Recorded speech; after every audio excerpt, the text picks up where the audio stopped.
My name's Simon Lunt. I'm the Business Development Director at Thriving Talent. Essentially, we are a consultancy for diversity and inclusion. Our services span right across the DEI world, and we deal with some large companies essentially in Switzerland and throughout Europe, and enjoy working with their teams to embed diversity and inclusion cultures and empower that workforce. Diversity and inclusion is a relative, I suppose it's relatively, in the human resources world, it's a relatively new thing. And quite often, unless it's a huge company, there might not be a specific team who are dedicated to diversity and inclusion. So yes, some of them have diversity and inclusion directors, but it quite often isn't quite that straightforward. So the decision makers tend to be, let's say, scattered across the company usually, because we tend to, at Thriving Talent, we tend to deal with large companies with sort of over 1,000 employees, and quite often they're not just national, they're multinational. So the influencers and decision makers, they're usually C-suite level, but it's not as straightforward as Googling who's the diversity and inclusion director at ABC company, and it's those people that we need to speak to. Yes, well, Thriving Talent started just before it started as two separate companies. So who are now our co-CEOs both had their own consultancy companies focusing on caring and career and working parents, and also the HR side. So they would join together to offer a more comprehensive solution and join forces with that knowledge. But there was still the relatively small team to begin with was largely focused on delivery of our programs, our training programs. So quite quickly it becomes quite a cumbersome thing to also be focusing on sales and marketing. When you have existing clients, they have needs, and those needs need servicing, and sadly what often becomes the case is that marketing and outbound sales, business development, is quite often the first thing to get left to one side. So if you don't keep spreading the word and filling that pipeline, then quite quickly that pipeline can dry up, and then you end up with this sort of feast and famine sort of sales pipe, which is stressful. Because then what happens is that people tend to start searching for sales when they need them, because the sales pipeline has dried up. Whereas what we realized was that we wanted a steady flow of new customers to add to our client account management team to then look after clients. And we realized that doing that on our own wasn't possible essentially, so we needed some help. So I mean, I suppose there's an element to begin with. Like I said, when the two companies join together, you've got some existing clients, and you also have your personal networks, and then you sort of start tapping into those personal networks, and also asking for referrals essentially, which of course is a powerful way of growing sales.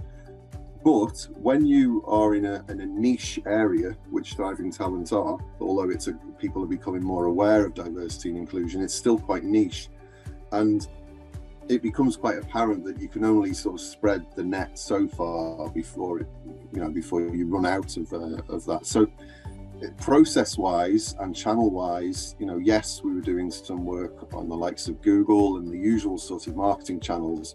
But the type of work that we do needs conversations.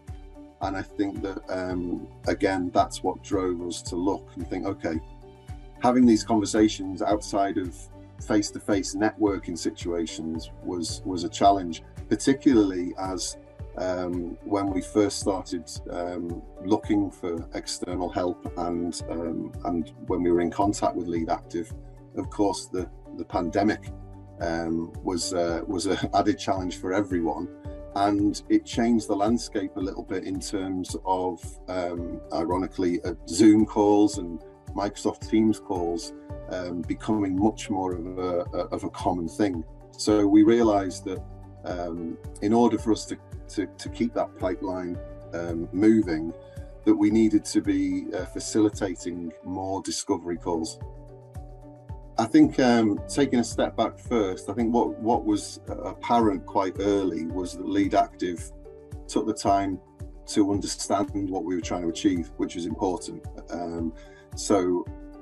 When we'd spoken with other people, there was more of a sort of generalized approach, which is not something we wanted. We wanted someone to work with longer term, who took the time to understand what we were trying to do with our campaigns. And that's the way that we've worked and are working with Lead Active. It's a campaign-based approach. So taking the time to understand those client personas, who are going to be the decision makers, who are going to be the influencers, what are we going to be doing in terms of the process of outreach, and that was really important. What I can say, I mean, obviously I have to be a little bit confidential about the actual clients themselves. However, what I can say is that one of the early results, quite quick results we got with Lead Active, are now one of our top 3 clients in terms of revenue. So that's a continuation of a partnership that Thriving Talent have with that client.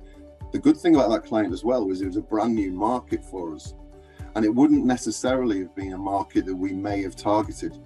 I think that by naturally broadening some of the campaigns out with Lead Active, you sort of grow maybe that initial scope, but not until you, I suppose, for want of a better phrase, saturated that area.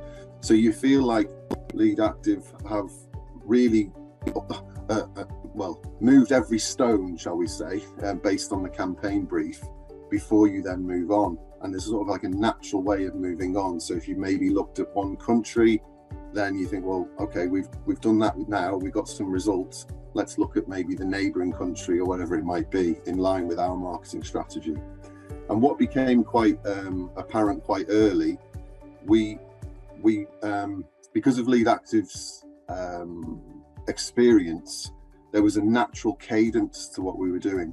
So it was sort of, well, how many contacts should we be reaching out to? And we were working with Tim and with our account managers, and we found a level which worked for us. Because at the end of the day, I mean, this is a great problem to have, but internally we can only process a certain amount of prospects ourselves. You know, if you've got too many people queuing up, then it's a great problem to have.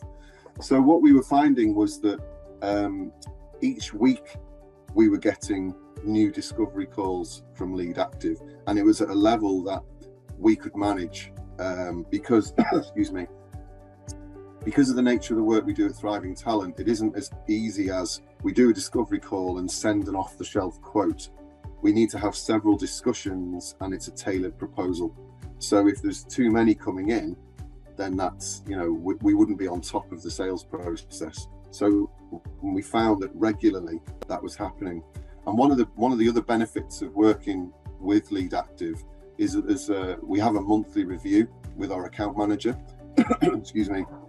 So Lead Active provide us with the statistics of what's going on, and it's all completely open and transparent. There's no sort of there's no black magic.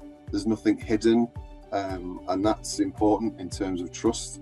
So we can see, what's working, maybe what needs some tweaking, and then we look at the statistics and then agree the next steps, and then Lead Active are doing that work. So we've been really, really pleased with the results. I would recommend Lead Active. I think a lot of companies, and I've been guilty of this myself, have often felt that the only way that you can grow sales is by doing it yourself. I think if you're open to another way of doing things, I think one of the main benefits, other than the results that Lead Active can get you, is that it can save you time. And I think that if you equate the time taken or saved versus the return on investment, then yes, I would recommend Lead Active.